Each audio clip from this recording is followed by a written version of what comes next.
this is my wife Susie, and some of you all are out there, and but those of us that have a microphone up here speaking, you're like, I never want to do that. That's my wife. She has no interest in being up front of the microphone. She's only done it very few times. We've done marriage conferences and stuff, and she's so impactful when she does it. So that's why she's here. And we'll be married in 9 days. It'll be 36 years. She's my college sweetheart.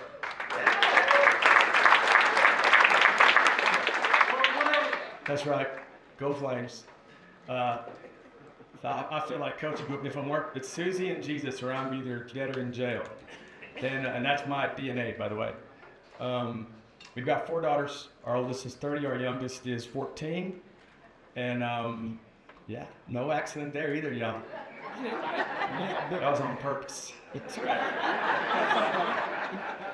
And I would not have any success I've had in anything in my life without my wife.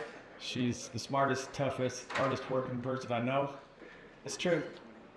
And unbelievable coach's wife. And we're going to meet another one. Tim and Rhonda Tharp, as they walk up. Come on, Coach. I don't even remember. I feel like I've known Tim forever.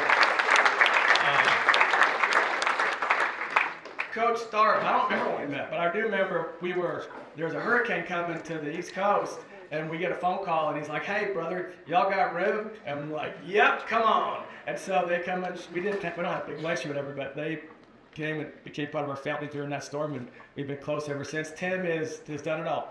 Classroom teacher, athletic director, head football coach. He was the past president or past president? Past president of the Florida Athletic Coach Association. And what a wealth. And now he's on FHSAA staff. So we're very fortunate to have him. Tim and Rhonda is a kindred spirit. Her and Susie, they're the same kind of support. We definitely have fun in our coverage. So please welcome Tim and Rhonda Tharp.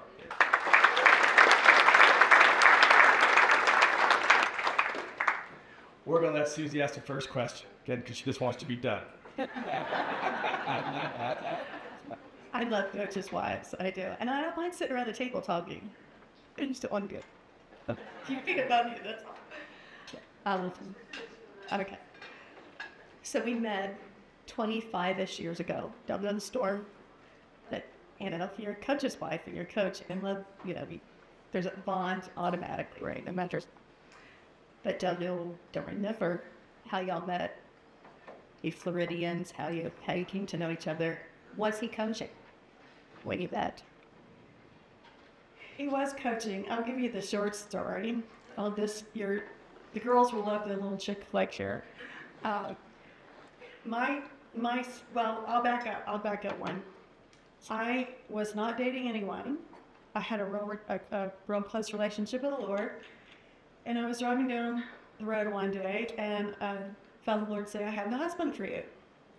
And I said, but I don't want a husband. What's the name?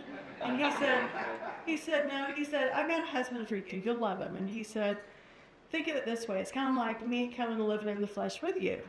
He's saved. He's Jesus in the flesh right here. He's like, he's saved and I'm in you too, and so to be the best of both worlds, And I was like, okay, God, if you think I need one, So I prayed and fasted for a week, and then I forgot about it. Well, about 3 weeks after that, my sister met a guy, friends at church, and they started dating, and a few months after that, my sister and I were living together. She says, my boyfriend's got a friend coming in town and was just wondering, if you would want to go out to eat with us. And she said, I know you don't date, but, can you just go out to dinner one time, And I said, well, I guess it's not like I'm going to marry the guy or anything. 35 years later, I did marry the guy. And, we wound up meeting, his friend came up, we went to lunch at Waterway Cafe, and then he took me cruising around Palm Beach, and then of course by the end of the day, they took me back to church that night where I was playing the piano and ministering with an evangelist. And he hugged me that night when they sent me back to the hotel room, and I was absolutely mushed. He melted me in my feet, and that's the end of his story. He does a home run. He's like Coach McDreamy. Okay, I see we're on the clock. It's 13 minutes. The first question took 7, so I'm going to try to pick this thing up a little bit. Couple things real quick. I'll say this. Rhonda, leading praise and worship for an evangelist down in Miami. It checked that box. The next day, yellow jumpsuit that was sweet looking at lunch at Waterway Cafe. That checked that box. And back then, Piedmont Airlines had a little shuttle that flew from West Palm to Pensacola. Man, I was on that shuttle about every 6 weeks, interviewing for jobs in Pensacola when I would go up there, and ended up. I just knew how important it was for us to be in the same town, right? We weren't going to go any further without being together in the same town. So what I was going to tell you last night, Mark, on the home run was, number one, I had to find out if Rhonda could cook. You can look at me and just kind of see that was high on the priority list. I had the spiritual side checked off, but anyway, the rest is history. She grew up on a farm. The rest is history. God's blessed us, and we're thankful. That's great. He does like to eat, y'all. And dessert is on the menu. I'll tell you what. We go out. What's for dessert? All right. So we get ice cream after. I wish I wasn't lying. All right. So I wish I was. I have to say this about my wife too, because it's just super unique. 7 generations Floridian. How about that? You don't hear about that, folks. Okay. So I don't care who takes this first, but this is any words of wisdom for having a successful marriage in the coaching profession, which the divorce rate is exceedingly high in our profession. Any words of wisdom? Absolutely. I'm going to take it. I'm going to start. Actually, I got notes like Charlie did, so I feel like I'm in good company. First and foremost, always keep God first. And a lot of what we're saying has already been said, but I'm smart enough to know that if people are saying the same thing, that have been able to accomplish things like Bill has done, Charlie has done, there's something to it. Keep it God first. Always prefer the other above yourself. Always. Coach Duke, we have sharing time wherever you're at. We got sharing time every morning. Huge, huge. At one point in time, we had it in the morning and in the afternoon. Now we're down to the mornings, but we need to work on that.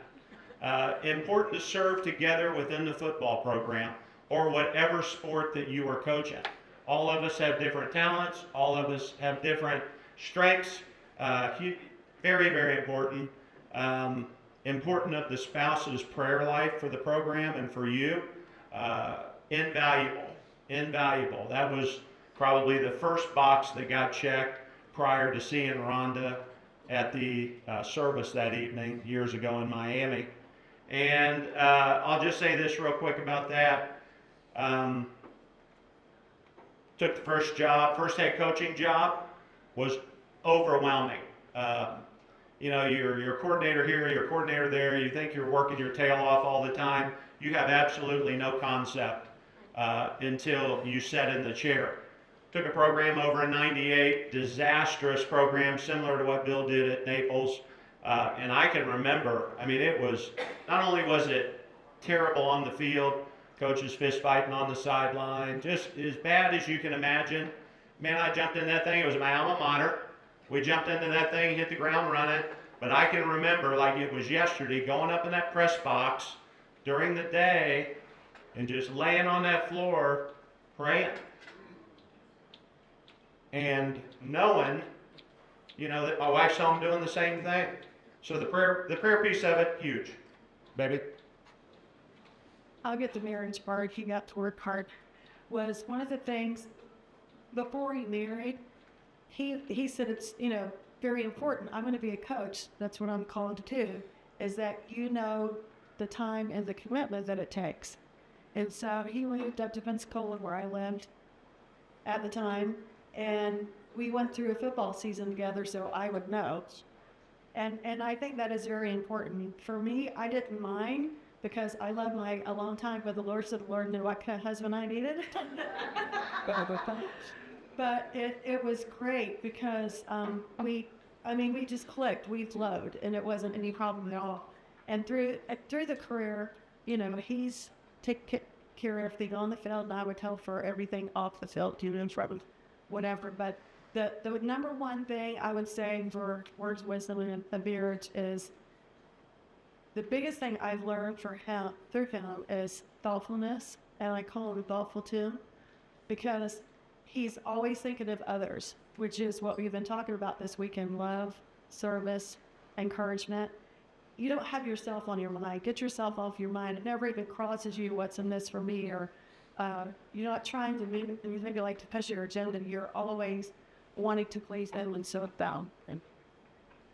I'm going to reiterate, if you've got young coaches that are single, we used to tell them, she'd tell the wife, I'm telling the husband, we're telling together, whatever, you've got to go, and not just the football season, I don't care what sports you're in, the 1 year cycle, a full year of what we do before you say you're going to get married. Because y'all know there's no balance. There's cycles, but there's no balance. If there's balance, you'll probably get beat like a drum. That's all I'm saying. Keeping it real, y'all. Okay, this is great, and if maybe we have 2 more questions, but this might be the last one. It's so good. I'd like y'all to explain what Christ-like servant leadership looks like on a daily basis. So I'm the coach. Checking the box. I want to check the box on that one about once a week, right? But how can we show Christ-like servant leadership at home and in our program on a daily basis? Okay, at home, like I said, he's always thinking about me and serving me. Ladies, I have not bought my gas for 35 years since we married. He's always buying my gas in my car, cleaning it.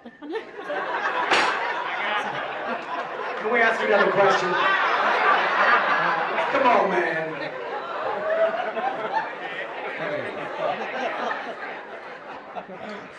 We gotta get her gas now, y'all. It even hurts him to see how much he gassed. I'm serious. He can't stand it. He's got the most compassionate, loving heart. I have never framed the vacuum cleaner. We're gonna stop this right now. Sessions are starting in 2 minutes. I'm just going to sit back. Is that all, babe? I thought I was going to sit back in my chair a little bit and relax. No, it's all about giving. It really is. It's all about giving. Like I said, preferring the other above yourself. You know, for our football program and programs that we've been a part of, you know, I think somebody else mentioned this. Like I said earlier, a lot of people are saying the same thing, but I think it was important for our players. Our players loved Rhonda. You know, for them to see how we interacted together on a daily basis. And as we always, you know, we're always practice what you preach. Very important that you're living it out daily, you know, because they're looking at you. How are we responding, man? And I'm kind of like Bill, you know, certainly never perfect, because we were hard charging, you know, but how are you going to respond? And that's built over a period of time. I think the players see that consistency. I think they see the love. I think they see the relationship building.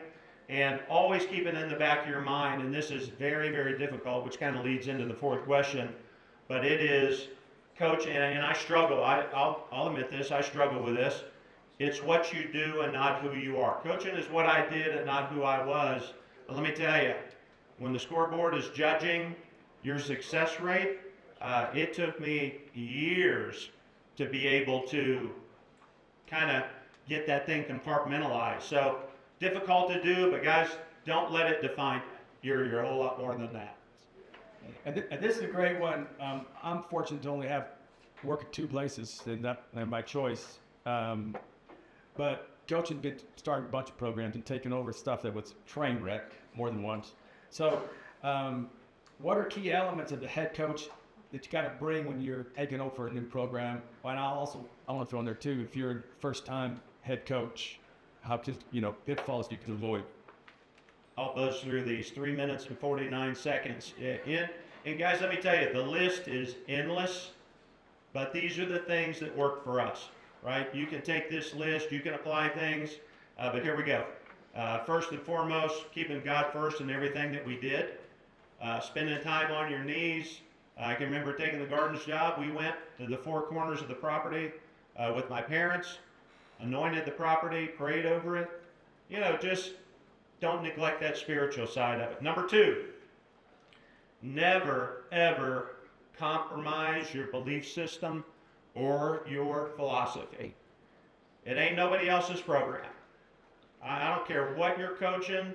It ain't nobody else's program. Never compromise. Number three, surround yourself with quality, like-minded coaches that are loyal and get them in the building. If you're going to interview for a head coaching job and these are some of the things that you're not asking your principal, you don't need that job. Because let me tell you, it is hard enough to win consistently when you got all this stuff in place. If you're afraid to ask these questions, you're in for a long, rough road. I'm just going to tell you. That's as honest as I can be. Have your football kids during the school day. That's like 2 + 2 = 4. Got your hands on them every single day. You're working in season, off season. Be as detailed as humanly possible. Leave no stone unturned.